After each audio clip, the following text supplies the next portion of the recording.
আলহামদুলিল্লাহি রব্বিল আলামিন ওয়াসসালাতু ওয়াসসালামু আলা আশরাফিল আম্বিয়া ওয়াল মুরসালিন। প্রথম শ্রেণীর প্রিয় ছাত্রছাত্রীরা, আসসালামু আলাইকুম রহমতুল্লাহি ওয়া বারাকাতুহু। তোমরা সবাই কেমন আছো? আশা করি ভালো আছো। আল্লাহ তাআলার কাছে দোয়া করি আল্লাহ তাআলা যেন তোমাদেরকে ভালো রাখেন, সুস্থ রাখেন। তোমাদের সবাইকে ফেসবুক এবং ইউটিউব ক্লাসের ভিডিও ক্লাসের ধারাবাহিকতায় সবাইকে স্বাগতম। সবাই অবশ্যই তোমাদের ইসলাম শিক্ষার বইটা নিয়ে বসবে এবং আদাব ও কদাইল হাজা যে আদব আছে, যে শিরোনামে যে পাঠটি আছে, আমরা আজকে সেই আদবগুলো পড়ব। তো প্রত্যেকে অবশ্যই মনোযোগ সহকারে এবং বই নিয়ে খাতা নিয়ে বসবে। তো তোমাদের আজকের ক্লাস হলো আদাব ও কদাইল হাজা সম্পর্কে। আমরা ইতিপূর্বে পান করার আদবের যতগুলো আদব আছে সবগুলোই পড়েছি। এখন আমরা পেশাব পায়খানার আদব, আদাব ও কজাইল হাজা, বা যেটাকে আমরা ইস্তিনজার আদবও বলি, সেই আদবগুলো পড়ব। পৃষ্ঠা নম্বর হলো তোমাদের 10। তোমরা 10 নম্বর পৃষ্ঠা প্রত্যেকে ধরবে এবং বইয়ের উপরে যে শিরোনাম লেখা আছে তার নাম হলো আদাব ও কজাইল হাজা, পেশাব পায়খানার আদব। পেশাব পায়খানার আদব সমূহ নিম্নরূপ। প্রিয় ছাত্ররা, আদবগুলো পড়ার আগে আমরা কিছু কথা জেনে নেওয়া বা আমাদের অবশ্যই দরকার, যে সেটা হলো আলহামদুলিল্লাহ আমরা মুসলমান। আমাদেরকে আল্লাহ তাআলা দুনিয়াতে পাঠিয়েছেন মুসলমান হিসেবে এবং আমরা শেষ নবীর উম্মত। আমাদের নবী হজরত মুহাম্মদ সাল্লাল্লাহু আলাইহি ওয়াসাল্লাম আমাদেরকে আমাদের প্রত্যেকটা কাজ আমরা কিভাবে করব, প্রত্যেকটা কাজের ইসলামিক নিয়ম কি, সব কিছু শিখিয়ে দিয়ে গেছেন। এই জন্যই আমরা গর্বিত যে আমরা হজরত মুহাম্মদ সাল্লাল্লাহু আলাইহি ওয়াসাল্লামের মতো একজন নবী পেয়েছি। আমরা উনি আবার তিনি শেষ নবী এবং সেই শেষ নবীর উম্মত হতে পেরেছি। আমরা এই জন্য গর্বিত এবং আল্লাহ তাআলার দরবারে শুকরিয়া আদায় করি। আর আমাদেরকে ইসলামের একবারে সব কিছু শিখিয়ে দিয়ে গেছেন, এমনকি প্রস্রাব পায়খানা আমরা কীভাবে করব তাও শিখিয়ে দিয়ে গেছেন। সেখানে আদব কী, বের হব কীভাবে, প্রবেশ করব কীভাবে, এই আমরা এখন পেশাব পায়খানার আদব পড়ব। পেশাব পায়খানার আদব সমূহ নিম্নরূপ। 1 নম্বরে, এমন কিছু নিয়ে পায়খানায় প্রবেশ না করা যাতে মহান আল্লাহর নাম রয়েছে। পেশাত্রা এমন কিছু নিয়ে বলতে কিছু কি তুমি হাত ধরে নিয়ে যাবে? অর্থাৎ এইভাবে আমরা দেখা গেছে টুপি মাথায় দিয়ে প্রস্রাব করা বা পায়খানা করা এতদিন যতটুকু শুনে আসছি যে ভালো, কারণ চত্বর খুললে এই ফেরেশতারা যাই কোথায় লুকাবে বা এক জায়গায় করবে, আড়ালে থাকতে চাই। এই জন্য টুপি মাথায় থাকলে অসুবিধা নেই, বরং আরও ভালো। কিন্তু এখানে এখন দেখা গেছে অনেক টুপির মধ্যে যদি আল্লাহ লেখা থাকে, তাহলে আমরা সেই টুপি নিয়েও পায়খানা যাব না। আমাদের হাতে অনেক সময় বিভিন্ন আমরা রুফে টুফের বা আংটি পরে থাকি, ওর মধ্যে যদি আল্লাহ লেখা থাকে সেটা নিয়ে যাব না। কোনো গেঞ্জি পরছি বা এরকম বানানো আছে আল্লাহ লেখা, সেই গেঞ্জি পরে আমরা পায়খানা যাব না। গেঞ্জির উপরে যদি আবার জামা থাকে তাহলে অবশ্যই যাওয়া যায়, আবৃত থাকে। এইভাবে আমরা আরও অন্য এমন কিছু নিয়ে যাব না যার মধ্যে আল্লাহ তাআলার নাম লেখা থাকে। এই কথাটা আমরা প্রত্যেকে মনে রাখবো। তাই পেশাব পায়খানার আদব সমূহের মধ্যে থেকে 1 নম্বর আদব হলো এমন কিছু নিয়ে পায়খানায় প্রবেশ না করা যাতে মহান আল্লাহর নাম রয়েছে। বাংলাটা আবারও বলতেছি, রিডিংটা আবার বলতেছি, এমন কিছু নিয়ে পায়খানায় প্রবেশ না করা যাতে মহান আল্লাহর নাম রয়েছে। এমন কিছু নিয়ে পায়খানায় প্রবেশ না করা যাতে মহান আল্লাহর নাম রয়েছে, হলো 1 নম্বর আদব। তাহলে আমরা এটা থেকে কি শিখলাম? প্রবেশ না করা তার মানে আল্লাহর নাম রয়েছে এরকম জিনিস আমাদের সাথে থাকলে আমরা সেটা নিয়ে পায়খানায় প্রবেশ করব না, বরং সেটাকে ঘরে রেখে, রুমে রেখে বা বাইরে এক জায়গায় নিরাপদ স্থানে রেখে তারপর আমরা পায়খানায় প্রবেশ করব। এরপর আমার ওই জিনিসটা ব্যবহৃত হলে সেটাকে আমি ব্যবহার করার অনেক সময় সাথে রুমাল থাকে, রুমাল আল্লাহ তাআলার নাম লেখা থাকতে পারে, এই রুমাল নিয়ে আমি পায়খানায় প্রবেশ করব না। 2, বাম পা দিয়ে পায়খানায় প্রবেশ করা।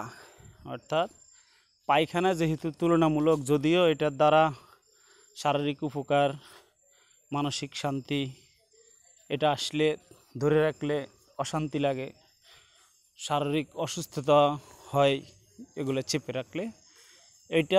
এটাই জন্য শারীরিক দিক থেকে এটা ভালো কাজ। কিন্তু পায়খানা জায়গাটা যেহেতু এটা একটা নিম্নমানের কাজ, সাধারণত এটাকে মানুষের নিম্ন চোখে দেখে, তাই পায়খানার মতো জায়গায় প্রবেশ করতে আমি বাম পা দিয়ে প্রবেশ করব।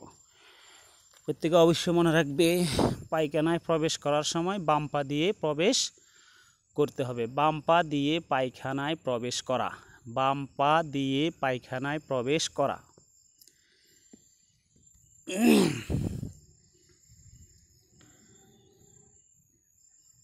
এক নম্বর হলো এমন কিছু নিয়ে পায়খানায় প্রবেশ না করা যাতে মহান আল্লাহর নাম রয়েছে। 2 নম্বরে বাম পা দিয়ে পায়খানায় প্রবেশ করা। 3 নম্বরে প্রবেশের পূর্বে নিম্নোক্ত দোয়া পড়া। পায়খানায় প্রবেশের সময় একটি দোয়া আছে, দোয়াটিও আমাদেরকে রাসূল সাল্লাল্লাহু আলাইহি ওয়াসাল্লাম শিখিয়ে দিয়ে গেছেন। আমরা প্রবেশের পূর্বে লেখা, কিন্তু কেউ এরকম করব না যে প্রবেশ করার পরে দোয়াটি পড়ব। কারণ 1 নম্বর আদবে পড়ছে আমরা আল্লাহ তাআলার নাম আছে এরকম জিনিসটি নিয়ে প্রবেশ করব না পায়খানায়, যে আল্লাহর নাম একটা জিকির। তাহলে এটার দ্বারা বোঝা গেছে সেখানে গিয়েও আল্লাহ তাআলার নাম সতর খোলা অবস্থায় নেওয়া যাবে না, বা পায়খানা অপবিত্র জায়গা তার ভিতরেও নেওয়া যাবে না। এই জন্য প্রবেশের পূর্বে অর্থাৎ গেটের বাইরে থাকতে অবশ্যই এই দোয়াটি গেটের বাইরে থাকতে পড়বে। আল্লাহুম্মা ইন্নী আউযু বিকা মিনাল খুবুসি ওয়াল খাবাইসি, মিনাল খুবুসি ওয়াল খাবাইসি। তুমি থেমে পড়লে এটাকে অক্ফ করলে যেভাবে হয় অল খাবাইস। তাহলে প্রবেশের পূর্বে অর্থাৎ বাথরুমের গেটে দিয়ে ঢোকার আগেই দোয়াটি পড়ে নেবে। খোলামেলা জায়গায় যদি কেউ পায়খানা করে তখন তার সতর খোলার আগেই সে পড়ে নেবে দোয়াটি, সতর খোলার পরে পড়বে না। তাই প্রবেশের পূর্বে নিম্নোক্ত দোয়া পড়া। 3 নম্বর হলো প্রবেশের পূর্বে নিম্নোক্ত দোয়া পড়া। আল্লাহুম্মা ইন্নী আউযু বিকা মিনাল খুবুসি ওয়াল খাবাইস, আল্লাহুম্মা ইন্নী আউযু বিকা মিনাল খুবুসি ওয়াল খাবাইস, আল্লাহুম্মা ইন্নী আউযু বিকা মিনাল খুবুসি ওয়াল খাবাইস। এই দোয়াটির অর্থ হলো, হে আল্লাহ, আমি অপবিত্রতা এবং সকল অনিষ্ট থেকে আপনার আশ্রয় প্রার্থনা করছি।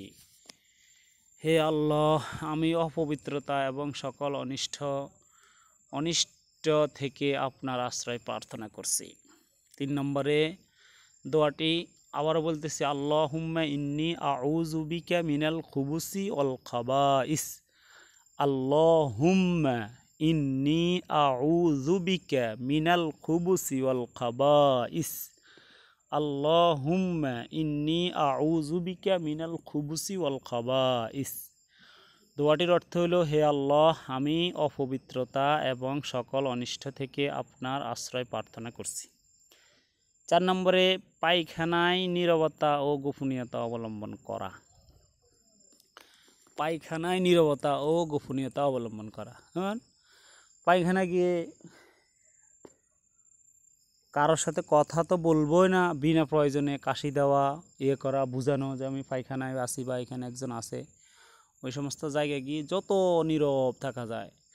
পায়খানা এমন জায়গায় হওয়া যেখানে যাইতে সাধারণত মানুষ দেখে না, একটু গোপনীয়তা অবলম্বন করা, মানে চুপে চাপে যাওয়ার সময় স্লোগান বা ঘোষণা নিয়ে না যাওয়া যে আমি পায়খানায় যেতেছি। অর্থাৎ গোপনীয়তা অবলম্বন করার কারণ আপনি এমনভাবে যাওয়া কেউ যাতে বুঝতে না পারে যে পায়খানায় গেছ, যেহেতু এটা একটু নিম্নমানের কাজ, তাই এই জায়গায় যাইতেছো তুমি, এটা তেমন কেউ যাতে বুঝতে না পারে, গোপনীয়তা অবলম্বন করা। পায়খানায় নীরবতা ও গোপনীয়তা অবলম্বন করা।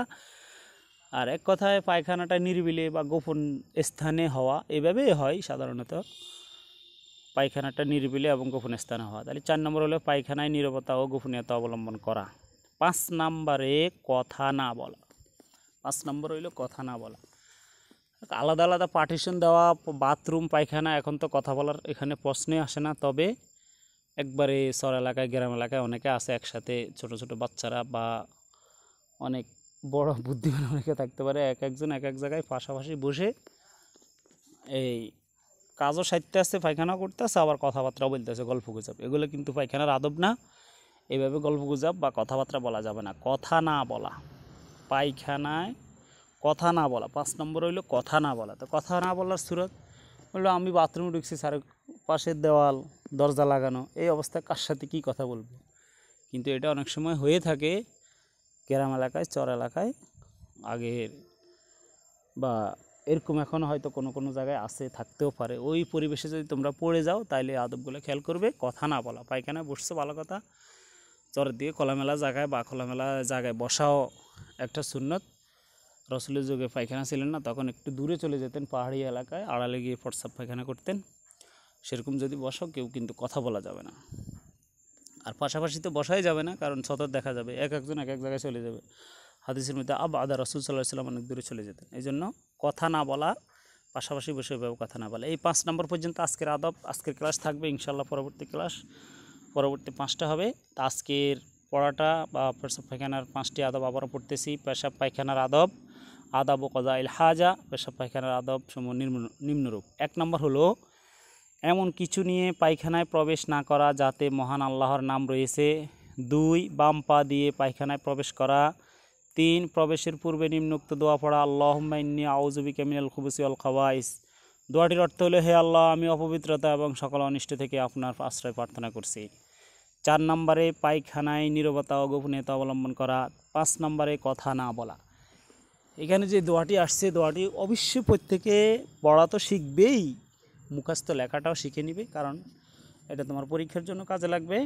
এবং মুখস্থ লেখা শিখলে তোমার যখন ক্লাস 2তে আসবে তোমার জন্য সহজ হয়ে যাবে। তা আশা করি প্রত্যেকেই 5টি পেশাব পায়খানার এই 5টি আদব মুখস্থ করে নিবে, দোয়াটি মুখস্থ লেখা সহকারে শিখে নিবে। আল্লাহ তাআলা সবাইকে এই পেশাব পায়খানার 5টি আদব মুখস্থ করার এবং এই দোয়াটি ভালো করে অর্থ সহকারে মুখস্থ করার তৌফিক দান করুক, এবং প্রত্যেকে যাতে এই 5টি আদব আবার মুখস্থ লিখতে পারো এমনভাবে শিখবে। আর এই আদবগুলো মুখস্থ রাখার হলো, পেশাব পায়খানাতে আমরা দৈনন্দিন যাওয়ার সময় খেয়াল করা, আমি প্রবেশ করার সময় কোন পা দিচ্ছি, বের হওয়ার সময় কোন পা দিচ্ছি, তারপরে আমি দোয়াটি পড়তেছি কিনা, এগুলো ওখানে খেয়াল করলে ইনশাল্লাহ তোমার এই আদবগুলো তাড়াতাড়ি মুখস্থ হয়ে যাবে। আল্লাহ তাআলা তোমাদেরকে আমল করার তৌফিক দান করুক। আসসালামু আলাইকুম ওয়া রাহমাতুল্লাহি ওয়া বারাকাতুহু।